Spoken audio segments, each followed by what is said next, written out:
आप सबको गोपाल राजू का नमन। एक बहुत बड़ी समस्या जीवन की प्रायः देखने को मिलती है। घर में मान लीजिए अगर कहीं कुछ नौकरी नहीं लग रही, किसी की बीमारी है, रोग ठीक नहीं हो रहा, कुछ और अनयूजुअल चीज़ें घर में हो रही हैं, बरकत रुक गई, प्रॉस्पेरिटी नहीं है, कहीं कुछ भी अगर अनयूजुअल चीज़ें हैं, यानी कि जो इच्छा के विपरीत हैं, जो अपेक्षित हैं और वो नहीं हो रही, तो एक डाउट मन में ये आता है किसी ने कुछ कर तो नहीं दिया, कोई अभिचार तो नहीं है, कोई भूत प्रेत का साया तो नहीं है, किसी ने कहीं कोई जादू टोना तो नहीं कर दिया। अब ये भ्रम बना रहता है और आपको पता है कि भ्रम शंका जीवन में इससे बड़ा कोई अभिशाप नहीं है। एक बार पल जाए दिमाग के अंदर तो ये कैसे पता चले कि किसी ने कुछ कर तो नहीं दिया। अगर मान लीजिए कोई रोग पता चल जाए तो निदान संभव हो जाता है। इसी तरीके से अगर मान लीजिए ये पता चल जाए कि घर के अंदर कहीं कुछ अनयूजुअल चीज़ें तो नहीं हैं, ये आभास हो जाए, ये पता चल जाए किसी भी तरीके से, तब उसका निदान बहुत सरल हो जाता है। तो ये उत्तम नारायण पांडे जी ने बड़ा अच्छा एक जो शाबर मंत्र दिया है इस बार, श्री बजरंग वीर शाबर मंत्र। इस शाबर मंत्र का पाठ अगर करते हैं, कुछ सामग्री है उसे हवन, उसे धुनी करनी है, तो आपको आभास होने लगेगा, एहसास होने लगेगा इस चीज़ से कि घर में सकारात्मक ऊर्जा जनरेट हो रही है या नकारात्मक ऊर्जा जनरेट हो रही है। तो अगर ये आभास होने लगेगा किसी भी तरीके से, कोई ना कोई बहुत सारे माध्यम है पता करने के, तो फिर उसका इलाज संभव होने लगेगा कि अगर कुछ अभिचार है, कुछ और कारण है, उसका किस तरीके से ट्रीट किया जाए उसको। और देखिए, मैं एक चीज़ जानता हूँ जो उत्तम नारायण पांडे जी ने मेरे मन की बात कही कि अपने इष्ट देव का, अपने भगवान का सतत आदमी मनन रटन गुणन करता रहे तो घर में इस टाइप की नकारात्मक ऊर्जा नहीं आती। होगी, देखिए, कष्ट आएंगे, दुख आएंगे, दारिद्र आएंगे, मगर उनसे, संकट से छुटकारा पाने के रास्ते भी निकलने लगेंगे। और सबसे बड़ी चीज़, भगवान बल देगा उस दुर्भिक्ष को, उस दारिद्र को, उस कष्ट को सहन करने के लिए। और संकटों से इस प्रकार से कोई अगर कहीं कुछ अनयूजुअल चीज़ें हैं, उससे रक्षा के लिए महाराज जी, हमारे सद श्री अद्वैताचार्य जी महाराज, राम रक्षा एक कवच दिया था। अगर इसका कोई सतत पाठ करता है तो बहुत सारे दुर्भिक्ष, बहुत सारे कष्टों से अपने आप ही स्वतः ही छुटकारा मिलने लगता है। कम से कम मानसिक रूप से इंसान बली होने लगता है। देखिए, समय आपका वेस्ट ना हो, उत्तम नारायण पांडे जी क्या बता रहे हैं। और एक request, like, subscribe, forward, notification bell में क्लिक करके ऑल का बटन दबा दें। डिस्क्रिप्शन में शाबर मंत्रों की पूरी प्लेलिस्ट भी मिल जाएगी आपको। अब जो बैकग्राउंड में हमारे वीडियो चलते हैं, ये भी मेरे अपने शूट करे हुए होते हैं। ये मंदिर हैं, टेम्पल्स हैं, इनके आप प्लेलिस्ट भी मिल जाएगी, इनके वीडियोस भी मिलते चले जाएंगे। गोपाला जी मोटिवेशनल वीडियोस में पूरे का डिटेल्ड वीडियो देखने हो तो वहाँ जाके आप अगर इंटरेस्टेड हैं तो पूरे वीडियोस भी देख सकते हैं। समय देखिए बहुत इंपॉर्टेंट होता है, वेस्ट ना हो।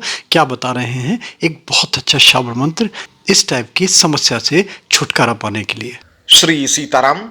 गोपाल राजू मोटिवेशनल वीडियो के लिए मैं उत्तम नारायण पांडे चल रही शाबर मंत्रों की श्रृंखला में आज एक अत्यंत ज्वलंत विषय पर मैं चर्चा लेकर के उपस्थित हूँ। विषय है, किसी भी नकारात्मक शक्ति की पहचान कैसे करें। आप में से अधिकांश ऐसे होंगे जिन्हें ऐसा लगता होगा कि उन पर उनके किसी ज्ञात अज्ञात शत्रु ने कोई तंत्र मंत्र, जादू टोना, अभिचार आदि कुछ ऐसी नकारात्मक क्रियाओं को कर दिया है या करवा दिया है। और बहुत बार ये सत्य भी होता है कि सामने लड़ने की बजाय कुछ इस प्रकार की क्रियाओं का सहारा लेकर के परेशान किया जाता है। और परेशान भी इस हद तक किया जाता है कि पीड़ित व्यक्ति समझ ही नहीं पाता है कि इस समस्या से निकलें कैसे। लेकिन सदैव हमेशा ये मानना किसी भी समस्या को लेकर के कि मेरे पर मेरे शत्रु ने अभिचार कर दिया है, तंत्र मंत्र कर दिया है, ये भी एक प्रकार की मानसिक बीमारी की श्रेणी में आता है। तो ये पहचानना कि जो मेरे जीवन में समस्या है वो तंत्र मंत्र, जादू टोना, अभिचार किसी नकारात्मक शक्ति के कारण है, अथवा एक सामान्य जैसे ग्रह स्थितियां कभी सकारात्मक होती हैं, कभी नकारात्मक होती हैं, उनके कारण है, या हमारे किसी गलती के कारण है।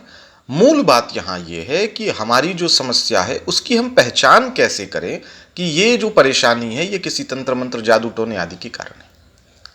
देखें, सबसे अच्छा तो ये हो कि आप अपने जीवन में अपने इष्ट देव का सतत नाम जप करते रहें, जिससे आपकी सकारात्मकता इतनी अधिक हो कि सामने वाले की किसी प्रकार की ऐसी नकारात्मक ऊर्जा का प्रयोग भी आप पर कोई विशेष रूप से प्रभावी न हो पाए। लेकिन फिर भी अगर ऐसी कोई समस्या है तो मैं एक आज प्रयोग बता रहा हूं, इसको कीजिए। इससे आपको इस बात का आभास अनुमान हो जाएगा कि ये जो समस्या है इसका कारण कोई नकारात्मक शक्ति है अथवा सामान्य रूप से ग्रह बाधा है या कोई ऐसे सामान्य परिस्थितियां हैं, समस्या है। अगर आपको इतनी बात स्पष्टता से पता चल जाती है तो निराकरण करना बहुत आसान होगा। एक उदाहरण, मान लीजिए कोई व्यक्ति असामान्य हरकत कर रहा है। अगर आपको पता है कि ये असामान्य हरकत शुद्ध रूप से मानसिक बीमारी है तो आप किसी झाड़ फूंक तंत्र मंत्र की बजाय सीधे आप मानसिक रोग के विशेषज्ञ के पास जाइए, उसका इलाज कराइए, वो ठीक हो जाएगा। लेकिन अगर आपको ये पता चल जाता है कि ये जो असामान्य गतिविधियां हैं ये किसी मानसिक रोग के कारण नहीं, किसी भूत प्रेत तंत्र मंत्र के कारण है, तो आप फिर चाहे कितनी भी उसकी चिकित्सा कराएं वो स्थायी तौर पर लाभ नहीं करेगी, समय समय पे वो परेशान करती रहेगी। तो उन परिस्थितियों में आप आध्यात्मिक उपचारों का आश्रय लेंगे तो आपको लाभ होगा। करना क्या है? सबसे पहले तो आप अपने दैनिक जीवन में किसी भी कवच का पाठ शुरू कर दीजिए, क्योंकि अगर आप इस तरीके के प्रयोग करते हैं नकारात्मक शक्तियों की पहचान की, तो ये भी संभव है कि उस तरीके की नकारात्मक शक्ति अगर शक्तिशाली हुई तो वो आपको भी परेशान कर सकती है। इसलिए किसी भी प्रकार के कवच का, चाहे वो राम रक्षा स्तोत्र है, चंडी कवच है, नारायण कवच है, दत्तात्रेय वज्र पंजर कवच है, किसी भी कवच का पाठ कर सकते हैं। राम रक्षा का एक सरलतम रूप मेरे गुरुवत आदरणीय श्री गोपाल जी ने बताया हुआ है, आप उसको भी देख सकते हैं, वीडियो बहुत आसानी से उपलब्ध है। ये तो हुई सुरक्षा की बातें, लेकिन पहचान कैसे करें? इसके लिए सबसे अच्छा तरीका है किसी भी मंगलवार अथवा शनिवार, और अगर आसपास में कोई पूर्णिमा हो तो पूर्णिमा तिथि पे। अगर कोई व्यक्ति रोगी है या कोई मकान आपको लगता है कि इस पर किसी प्रकार का तंत्र मंत्र किया गया है, तो उस मकान में, और अगर कोई रोगी है तो रोगी के सामने एक मिट्टी का कोई भी कोसानुमा यानी नया एक बर्तन ले लें, उसमें कुछ लौंग, एक दो जायफल और कपूर रख दें। शुद्ध रूप से गूगल मिल जाए तो गूगल भी रख दें और इसको जला दें। और जो शाबर मंत्र मैं आपको बताऊंगा, इस शाबर मंत्र को थोड़ी मात्रा इसकी अधिक रखेंगे कपूर आदि की, ये कुछ देर तक 15 मिनट 10 मिनट तक जले। उस अग्नि पर एकाग्र होकर के आप इस शाबर मंत्र का जप करिए। अगर किसी भी प्रकार की नकारात्मकता होगी तो वहां कुछ ना कुछ असामान्य हरकत होने लगेगी, यानी या तो वो व्यक्ति अचानक से उग्र हो जाए या आपको इस प्रकार की कुछ अनुभूति होने लगे कि कोई आपके आसपास खड़ा है। कुछ ना कुछ ऐसी असामान्य गतिविधियां होने लगेंगी जिससे आपके इस शंका को या आपकी इस संभावना को बल प्राप्त हो जाएगा कि ये समस्या नकारात्मक शक्तियों के कारण है, और स्थिति बिल्कुल स्पष्ट हो जाएगी और तदनुसार आप उपाय करेंगे, लाभ होगा। चाहे किसी प्रकार का जल डुब्बा हो, छलावा हो, कलुआ हो, मसानी हो, भूत प्रेत हो, पिशाच हो, किसी भी प्रकार की नकारात्मकता होगी। देखिए, वैसे तो इस मंत्र को सिद्ध करने के भी प्रक्रम हैं, लेकिन वो थोड़े जटिल हैं और सार्वजनिक करना उचित भी नहीं है। लेकिन सामान्य तौर पर एक अनुमानित आभास आपको अवश्य हो जाएगा कि ऐसी समस्याएं हैं। तो मंत्र मैं बता दे रहा हूं।